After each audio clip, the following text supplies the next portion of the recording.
என்னடா இது? ஒரு நாள் ஆற்றுக்கு போய் துவைச்சிட்டு வந்தோம், இப்படி இடுப்பெல்லாம் வலிக்குதே. என்ன பண்ணுறதுன்னு ஒன்றும் புரியலையே. அம்மா வலிக்குதே.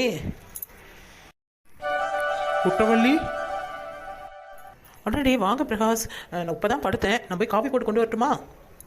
அதெல்லாம் ஒன்றும் வேணாம் குட்டவள்ளி. சரி, நான் போய் ஃபேஸ் வாஷ் பண்ணிட்டு வரேன். சரிங்க பிரகாஷ்.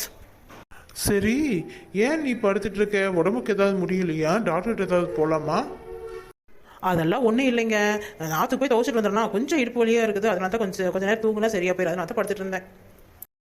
சரி சரி, அப்படின்னா கொஞ்ச நேரம் தூங்கி எழுந்திரிச்சிடுவா. அதுக்கப்புறம் வந்துட்டு நம்ம குட்டவள்ளி பற்றின கல்யாண விஷயமெல்லாம் பேசிக்கலாம்.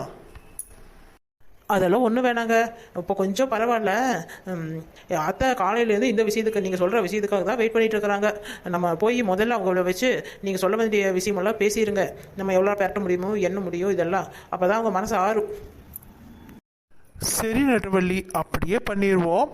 சரி, நான் ஃப்ரெஷ்ஷப் ஆகிட்டு வரும்போது கொஞ்சம் நேரம் படு. அதுக்கப்புறம் நான் வந்து எழுப்புறேன். நீ எந்திரிச்சு அதுக்கப்புறம் போய் அம்மாவோட பேசிட்டா போகுது. சரிங்க. சரி, அவர் வர மட்டும் கொஞ்சம் நேரம் படுப்போம்.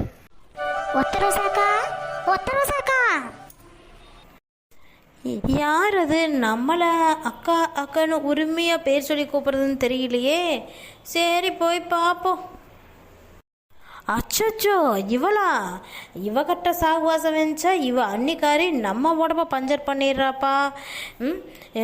இவளை எப்படியாவது அமுச்சு வைக்கணுமே. என்ன பேசி அனுப்பலாம்? என்னக்கா ஒத்தரோசாக்கா, நான் உங்களை பார்க்கணுன்னு ஆசாசியாக பஜ்ஜி சுட்டு கொண்டு வந்திருக்கிறேன். வா குட்டவள்ளின்னு சொல்லி ஒரு வாரம் கூப்பிட மாட்டேங்கிறீங்களே. அதெல்லாம் ஒன்றும் இல்லைம்மா. சரி, வா வா குட்டவள்ளி. அது சரி அக்கா, ஏன் முகமெல்லாம் இப்படி வீங்கி கிடக்குது? உண்மையை சொன்னா அவள் அன்னிக்காரி அடிப்பா. இவகிட்ட என்னதை சொல்கிறது? சொல்லிடுவோம். அதெல்லாம் ஒன்றும் இல்லை குட்டப்பிள்ளை. பாத்ரூமில் சித்த வலிக்கு விழுந்துட்டேன். அதனால தான் முகமெல்லாம் வீங்கி இருக்குது. பார்த்து நடக்கிறது இல்லையாக்கா? சரி சரி, என்ன விஷயம்? அதான் உங்களுக்காக பஜ்ஜி சுட்டு கொண்டு வந்திருக்கானல்ல, இந்தாங்க சாப்பிட்டு பாருங்க. பரவாயில்லையே, இந்த புள்ள நம்ம மேலே ஆசையாக பஜ்ஜி சுட்டு கொண்டு வந்திருக்காளே. சரி, வாங்கிக்குவோம். நம்மளும் வீட்டில் ஒன்றும் செய்யலை. யாராவது இந்த மாதிரி சுட்டு கொண்டு வந்தால் தான் நம்ம சாப்பிட்டுட்டு ஜாலியாக இருக்க முடியும். சரி, வாங்கிக்கலாம். குடு குட்டவள்ளி. இந்தாங்கக்கா. சரிக்கா, நான் கிளம்புறேன். உடம்பு பத்திரமா பார்த்துக்கோங்க. சரி சரி குட்டவள்ளி. சரி, நீ பார்த்து போ வீட்டுக்கு. அவள் அன்னிக்காரி என்னை மாற்று நல்லா அடிச்சிட்டா. அதுக்கு ஒரு வழி பண்ணி வைக்கணும். இவன் நம்ம மேலே ஏதோ பஜ்ஜியை சுட்டு கொண்டு வந்திருக்கா. சரி, பஜ்ஜியை பார்த்தா செவச்சவியேன்னு ரொம்ப அழகாத்தான் இருக்குது. ஒரு வாய் பிச்சு சாப்பிடுவோம்.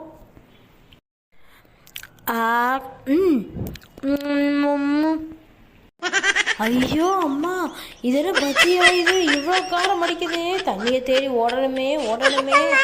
அம்மா, தாங்களையே காரம். இதுக்காக தான் இந்த புள்ள அவங்க வீட்டில் யாரும் அப்படின்னு சொல்லி நம்ம தலையில் கட்டிட்டு போக வந்தாளா? காரம் தாங்கலையே. காரம் தாங்கலையே. இதுக்காக தான் இவ வந்து தின்னுக்கான்னு சொல்லி கொண்டு வர வந்தாலோ. அவங்க வீட்டில் இருக்கிற ஆளுங்கள்லாம் எவனும் வாயில் வச்சிருக்க மாட்டாங்க. நம்ம தலையில் போய் கட்டிட்டு வர வந்துட்டாளா? இவ என்ன அன்னிக்காரி நம்மளை பிடிச்சி இப்படி வெளுத்து இருக்கிறா. இவ பஜ்ஜி திங்கிற கொடுத்து நம்மளை இப்படி கொள்றாளே. முதல்ல போய் ஓடி போய் தண்ணியை குடிப்போம். கடக்கு அவள் அன்னிக்காரி நம்மளை அடித்ததை விட இவ செஞ்சு கொடுத்த பஜ்ஜியில் நாக்கு தொண்டையெல்லாம் எரிஞ்சு போச்சே. ஆள் மாற்றி ஆள் இப்படி நம்மளை பழி வாங்குறாங்களே. இருக்கட்டும், பார்த்துக்கிறேன்.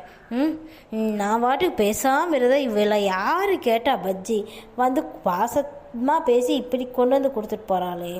சரி, இருக்கட்டும். 2 பேத்துக்கு சேர ஒரு நாளைக்கு வச்சு விட்டுருவோம். இப்போ போய் ரெஸ்ட் எடுப்போம்.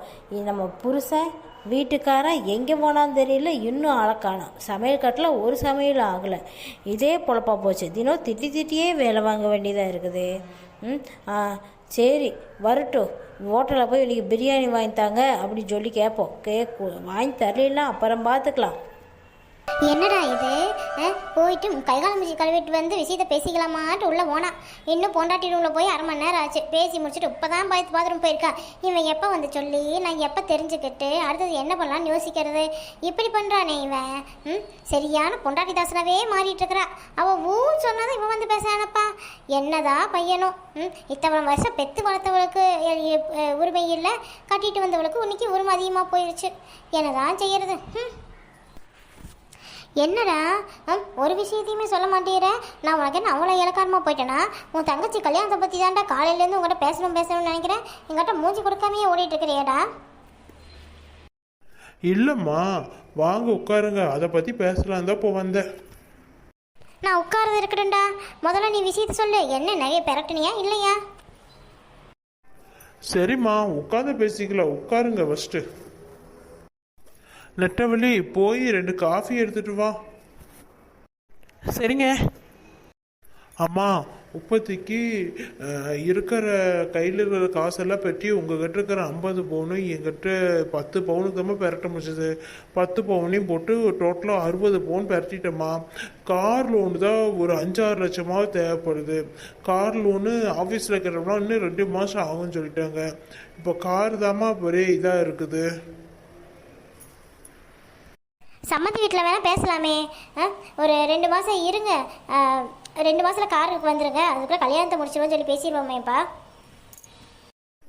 அதுதாம்மா நானும் சொல்லலான்னு நினைக்கிறேன். சரி, எதுக்கும் உங்ககிட்ட பேசிட்டு சொல்லிடலான்னு நானும் விட்டுட்டேன். சரி சரி பிரகாஷ், இதை வந்துட்டு அப்படியே சொல்லியிருக்கலாமல. நான் கொஞ்சம் மனசு ஆறுதலாக இருந்திருப்பேன். சரி, நகையெல்லாம் எப்படிப்பா நம்மளாம் சேர்ந்து போய் எடுக்கிறதா இல்லை என்ன இது பண்ணி வச்சுருக்கேன்? நகை வந்துட்டுமா, நீ பழைய மாடலாக இருக்குன்னு சொல்லியிருக்க. அப்படி இல்லை, தங்கச்சிக்கு அந்த பழைய மாடல் வேணால் போட்டுருவோம். பழைய மாடலாக இருக்குதுன்னா நகை பாரம்பரிய நகை இருக்குதுன்னு சொன்னீங்கல்லம்மா, அதெல்லாம் தங்கச்சிக்கு அப்படியே கொடுத்துருங்க.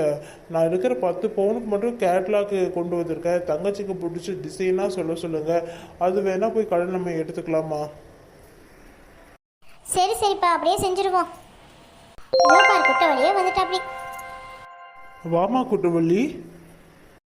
அண்ணா, கேட்லாக் கொண்டு வந்திருக்கேன். உனக்கு பிடிச்ச நகை 10 பவுனில் பார்த்து சொல்லுமா, நம்ம அதே மாதிரியே எடுத்துருவோம். என்னண்ணா 60 பவுன் போகிறேன்னு சொல்லியிருக்கீங்க, 10 பவுன் முன்னாடி டிசைன் பார்க்க சொல்கிறீங்களே? அடியே குட்டவள்ளி, 50 பவுன் கண்டது உங்கள் பாட்டியுடைய பாரம்பரிய நகைடி. அது உனக்கு தான் தரப்போகிற, புரியுதா? அந்த 10 பவுன் உங்கள் அண்ணன் கஷ்டப்பட்டு சம்பாதிச்சுட்டு போடுறதுடி. அதுக்காக தானே உனக்கு பிடிச்ச மாதிரி எடுக்கலாம்னு சொல்லி இது பண்ணுறாங்க. இது கூட புரிஞ்சுக்க மாட்டியாடி? புது நகையா? அப்போனா 60 பவுன் எனக்கு புது நகையாக போகிறது இல்லையாம்மா? என்னம்மா இப்படி பண்ணுறீங்க? அதுவும் புது நகை தாம்மா, பாலிஷ் போட்டுக்கலாமா, ஒன்றும் பிரச்சனை இல்லை, புரியுதா? இப்போதைக்கு அண்ணனுக்கு எப்படியோ இந்த அளவு தான் பெரட்ட முடிச்சதுமா. என்ன இப்படி பண்ணுறீங்களோ? சரி, கேட்லாக் அனுப்புங்க, நான் பார்த்து சொல்கிறேன். இப்போ நான் போய் ரெஸ்ட் எடுக்கிறேன். ஏனுங்க அத்தை, இந்தாங்க காஃபி. குடு நெட்டவள்ளி.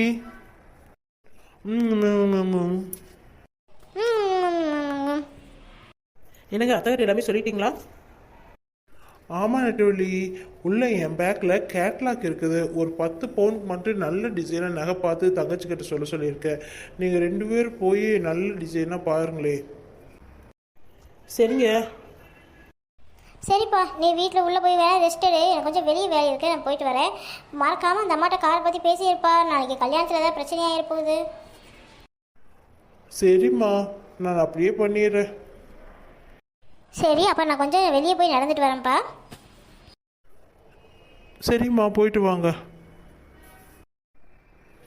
என்னடா இவன் குற்றவாளி கொஞ்சம் கூட புரிஞ்சுக்க மாட்டேங்கிறாளே.